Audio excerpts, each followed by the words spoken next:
Hey, what's going on, guys? Psych Guys back at it again. Thank you first and foremost for subscribing to my channel, or to anyone who is thinking about subscribing to my channel. Thank you so much. It means the world to me. Like you wouldn't believe. So let's begin here. So this is going to be my second part to my Onision video series, peeling the onion. So in this video, first off, you haven't seen part one, Cash part one definitely.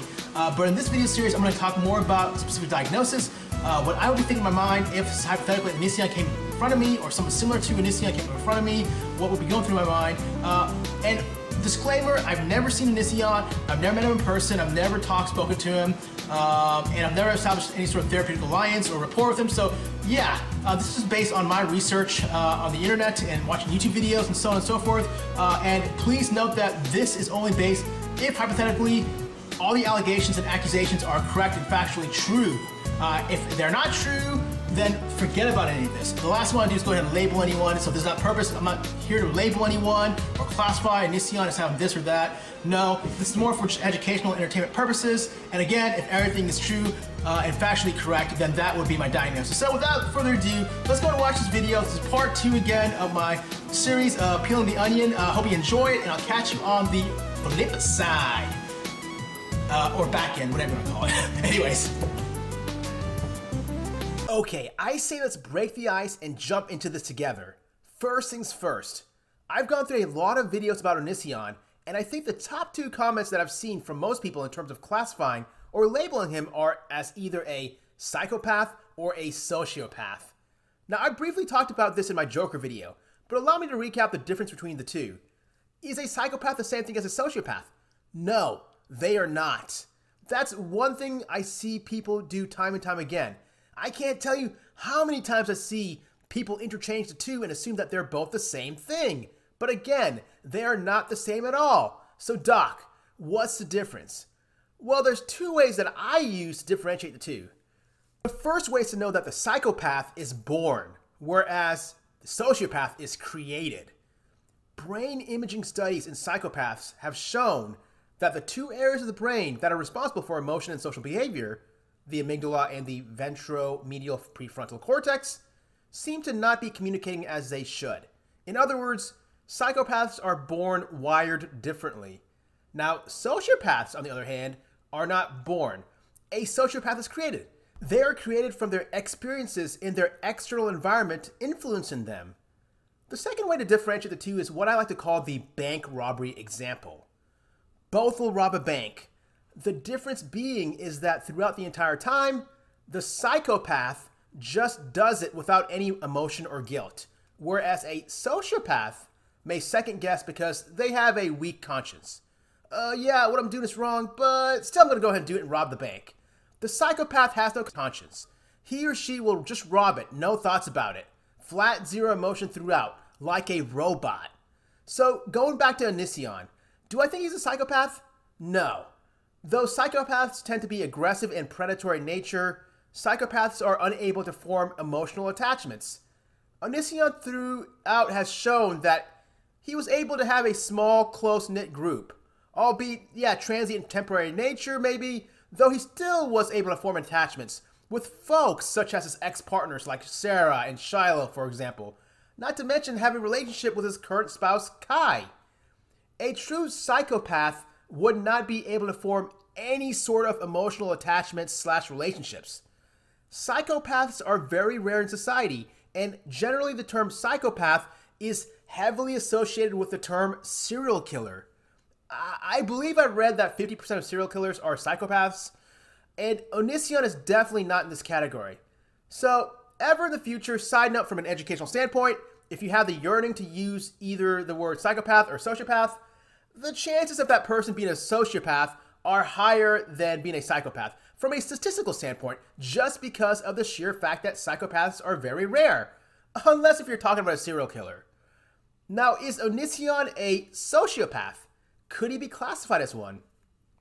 Well, sociopaths tend to be volatile and are prone to emotional outbursts, which Onision appears to be from his history, his videos, and just reviewing people's accounts who've been around him. Also, sociopaths can form an attachment to a particular individual or group that's very select few in number usually. Even though sociopaths have no regard for society or its rules in general, they still can bond with that closed-knit group that psychopaths cannot. Also, sociopaths, though they can form attachments with a person or select few, realize that they struggle with relationships. I mean, look at the volatile back and forth, makeup and breakup relationship that he has with Kai. Lastly, sociopaths tend to be more uneducated and not as intellectual or cerebral compared to that of a psychopath, which is why I feel Onision fits more of a sociopath than a psychopath if I had to choose between the two. But an even better classification, I would say, is of his having a definite, probable personality pathology.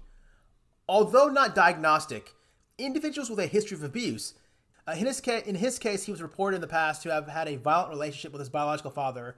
So I'm guessing maybe there was some form of abuse, whether it was verbal or physical there. Additionally, I see it time and time again where there is further abuse in places where one would least expect it. Whether it be like in a school, in church, in the military, etc. I suspect that along the way, if he were not abused within his family construct, that maybe in one of those places. He did serve in the military and the Air Force, so this might have been a very, very harsh environment for him, that he internalized the negative repercussions that only such perceived hostile atmospheres can exhume. What I'm trying to say is that more than likely he probably was abused in some form or fashion, and this abuse in turn served to help create a pathological personality complex in him. The aggressed upon early in life grows up and becomes the aggressor. So in terms of specific personality pathology, I see narcissistic personality disorder more than anything, but not just narcissistic personality disorder, a more severe form of narcissism called malignant narcissism. Now, malignant narcissism is not an official DSM-5 diagnosis. For those of you who don't know, the DSM-5 is the book that we mental health professionals use that have all the officially classified mental health disorders recognized by both the American Psychiatric Association and the American Psychological Association. But going back to malignant narcissism, it's definitely a recognized psychological condition, even though it's not in the official DSM-5. And I personally, along with many others, feel that it should have its own separate official diagnosis, but that's a discussion for a different time. But yeah, think of malignant narcissism as being narcissistic personality disorder on steroids, or a more severe form of narcissistic personality disorder. It's basically narcissistic personality disorder plus antisocial behavior, plus aggression, plus sadism, which is basically a liking to see people suffer. I mean, in my professional opinion, anyone who victimizes on those younger than they are should be automatically in the running for them to have a probable malignant narcissistic component. Malignant narcissists are immature, hateful, angry, insecure, moody, vindictive, thin-skinned, all of the above. They are highly skilled at manipulation, charming others, and in the beginning may seem very attractive and engaging. I mean, let's be honest.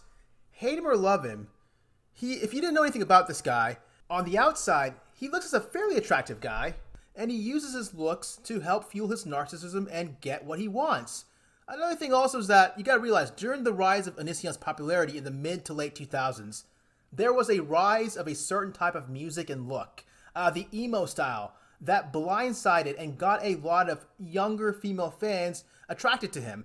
I mean, the guy could have said that he loved Hitler, and the plethora of female fans probably would have found a way to defend him because his hairstyle looked very similar to that of Andy Six from Black Veil Brides. In other words, guys wanted to be him, girls wanted to be with him. Same thing happened in the 1970s, right? With David Cassidy. Female fans went goo goo gaga over him, right? Because of that certain look. Guarantee you that if in either case, if it was either David or Onision's case, if either one or both of them were, say, bald, then they probably wouldn't have that following. So that's what's going on behind all of this. The idolization of this individual by thousands upon thousands is also in turn, aside from the probable abuse, both serving to create this narcissistic component in Onision. By the way, we refer to this excessive admiration and interpersonal support from his fans that is essentially bolstering his ego and self-esteem, and essentially the food supply and critical to the narcissistic existence, as a term called narcissistic supply, which is something I'll talk more about in my next video. Now, there are 8 unofficial signs to detect a malignant narcissist, and the 8 signs are as followed. Number 1, a sense of entitlement. Number 2, a lack of conscience and empathy. Number 3, a sadistic streak. Number 4, egocentrism. Number 5, grandiosity. Number 6, paranoia. Number 7, a manipulative nature. And number 8, the projection of bad behavior onto others. Now, due to time constraints, it's hard for me to individually go through and explain each of them individually. Besides, most of these signs are pretty self-explanatory. Going along with the antisocial behavior that I had mentioned earlier, a lot of these folks have what's called sociopathic traits and sociopathic histories, including cruelty to animals. That's one thing I forgot to mention. Another one of his more popular or notorious videos was of his allegedly filming his pet turtle, whom he placed in a one of those like tub containers, right? Those plastic tub containers, and turning the container upside down so that the poor turtle didn't have any air, and left in the hot sun. Now, allegedly, again, I'm not sure if the turtle died because of that, or maybe the turtle died before, and he was just doing that just for like shock value or whatever. But whatever the case be, if it was legitimate or if it was more of just a shock, either way, it's just a sick sort of thought, a sick sort of thing to sort of display online. Yeah, a lot of controversy, a lot of shock. He's going after an African-American female and claiming that he knows more about how to care and take care of hair than individuals, of African heritage. He's allegedly inviting girls over only to objectify them and use them as free babysitters and housekeepers while he exploits them on camera or in the bedroom. His filming one of his ex-girlfriends having a legitimate seizure instead of taking her to the hospital, his having an affair behind his wife or his then-wife, and creating fake documents of divorce papers just so that he can convince his then ex-girlfriend that he was divorced so that he could sleep with her, who I believe was also underage at the time. He's not caring of using his ex-housemate, the 15-year-old that he took into his house, and then allowing her to stay, only to kick her out after he and his wife had sex with her immediately after she turned 18. He's not caring about the probable PTSD and the psychological damage that his actions are directly instilling into his victims' minds. These are all reflections of the sense of entitlement, lack of conscience and empathy, egocentrism, and grandiosity. In regards to his paranoia, he is extremely hypersensitive to anyone who tries to challenge him, anyone who criticizes his actions, or to whom he sees anyone as a threat to. A lot of times narcissists intimidate others around them through fear and intimidation, of which Onision tends to do, it appears. A perfect example is his making his ex-girlfriends or former partners sign ridiculous hush documents that he downloaded templates of and or typed up that he thinks is legal, when in reality it's not, but his coercing these poor women can be construed as a sign or form of intimidation. Yeah, or threatening others with lawsuits. He exhibits a fragile ego or self-concept, intolerant to criticism, and has a tendency to belittle others around him only to validate his superiority. These are the types of individuals who are attracted to drama. They often find themselves engaging in very volatile and explosive relationships. Rather, they're the ones creating the explosiveness and extreme shifts of mood lability and emotions as a form of homeostasis and normalcy for them. In other words, just another day in the office for them. Instead of wanting to go seek help and try to resolve these issues, they find resolution in further bullying and projecting their pathology onto others, in turn gaining further personal self-satisfaction. Just by watching that 1 minute and 45-second video of him dancing around as a banana is enough to gain a lot of valuable information about his character. You can Google this video if you want, just type in banana song. But if you do watch it or have watched it, one can see a grown man in his mid-20s jumping around in a banana costume, singing a rather foolish, childish song about him being a banana. If he were like a third grader or maybe one of the Minions, I get it. But for a man of his stature in his mid-20s, to me, this is more of an unconscious statement of his telling the world that he is a phallus, aka you-know-what, which is represented by a banana, and the loud noises and rather garbled up music, annoying music, is rather telling of his chaotic and impulsive yet immature life. The music gets louder and louder, and then he is seen at the very end exploding, almost symbolic and telling of his probable fate if he doesn't change his actions and or behaviors. And if you did watch this video, the episodic screams of "look at me" only serve to solidify the probable narcissistic complex that he possesses. So are there any other diagnoses that may be considered in the differential? Well, there's something called borderline personality disorder, but I don't want to muddy the waters too much here because I like to simplify things. But yeah, pretty much emotional dysregulation is a core theme that we see in Onision and that can be featured in many personality disorders, including borderline personality disorder and narcissistic personality disorder. But there's just much more ample evidence to suggest backing of a probable narcissistic component, more so malignant narcissism more than anything. The only other diagnosis that shoots at me is a possible bipolar. However, just as with borderline personality disorder, there's not enough features or characteristics or elements for me to confidently say that I think that he may have or may be bipolar. The last thing I want to do is to label anyone with such a diagnosis, especially if the characteristic features are not there, or not that I see at least. With bipolar disorder, one must capture a true manic episode, or hypomanic if we're talking about the less talked about bipolar, which is type 2, but I don't believe either applies to Onision. By the way, subscribe and eventually I'll cover all psychiatric diagnoses so that this all makes sense in time. But for the purposes for this video, just know that I'm not impressed or seeing anything that makes me think Onision may be suffering from bipolar disorder.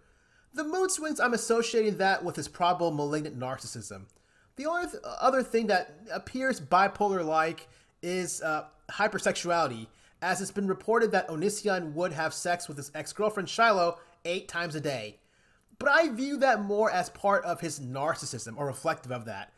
A sign of his showing control and dominance, and wielding his power by looking at her as an object whom he can use and abuse at his disposal, of which it allegedly appeared that he did to her. Okay, so to recap then, is Onision psychopathic? No. What about sociopathic? Yeah, he kind of has more traits like that, but I think a better classification would be malignant narcissism. What is that? It's basically narcissistic personality disorder plus sociopathy. Or a better mnemonic would be NAPS, NAPS. Narcissistic personality disorder plus antisocial personality disorder plus paranoia plus sadism, so NAPS. That's how I classify in my mind, at least, someone who is malignant narcissism, who has malignant narcissism. In Onision's case specifically, the narcissistic personality disorder, specific examples include him, for example, just think of the world revolves around him, not caring about anyone else but himself in his videos. A perfect example is when his ex-girlfriend Shiloh had a miscarriage, she almost became septic, he didn't bother taking her to the hospital, he's more concerned about his own videos. So yeah, that's classic NPD. They don't care about anyone else, right? Same thing with antisocial personality disorder. The hallmark feature is lack of empathy towards others. Plus, you see sociopathic traits, such as the cruelty to animals, which I mentioned before in my video. So NA, then P is paranoia. Yeah, Onision's very paranoid. He's living on the edge. He thinks that people are out to get him. He's always threatening a lawsuit or forcing people to sign fake documents or trying to trap people. That's a sign of a person, paranoid complex component to an individual, right? Just living on the edge, just edgy. And that's definitely Onision. Or he's threatening to demonetize, or he tries to reports to YouTube and demonetizes channels or videos that he doesn't like and so on. And the S stands for sadism. A perfect example is there's a video floating around where it has Onision's ex-girlfriend Shiloh. She's in front of a camera, and Onision's behind the camera, and Onision's like throwing candy corn and belittling her, demeaning her like as if she's like a dog and an object of some sort. It's very dehumanizing, very sad, and very pathetic. And you can tell he's getting off on just putting her down. So yeah, there you go, malignant narcissism. So I was trying to rush all that because my battery's almost low. But I think I got it all in. Hey, thanks guys for watching. If you haven't commented, comment. If you haven't liked, like. If you haven't subscribed, subscribe. If you guys want to, no worries. But I'm going to tell you what, I'm going to keep bringing this on, bring the heat on. Yeah, let's go and continue talking about Onision, baby. I mean, this topic is really interesting, really fascinating, and there's plenty more to talk about. Future videos include my talking about more in depth about narcissistic personality disorder, NPD, and the psychological constructs and sort of theories and whatnot, and different terminologies, and how it applies to Onision. So yeah, that could be a future video. Many different angles around this. We can do a feature video. Oh, Kai! Why don't we do a video about Kai? Let's do a video about Kai. I think he is the X factor in all this. He's definitely much more complex than Onision. and also what I think. Another video could be what I think is going to happen just based on my sort of interactions with people similar to that of Onision situation. What usually ends up happening to these individuals, what I think is going to happen to Onision, and what's going on in his mind right now. I can figure out right now what's going on just based on the videos that he's putting out. You can kind of tell and get sort of a clinical picture about what his mindset and where it's at. So yeah, definitely you don't want to miss out. Again, if you haven't subscribed, please subscribe. It's going to be awesome. But most importantly, over anything, I hope you guys have a great, wonderful, and loving Thanksgiving with you and your loved ones. Happy Thanksgiving, and I will see you in the next video. Take care. Peace. Bye.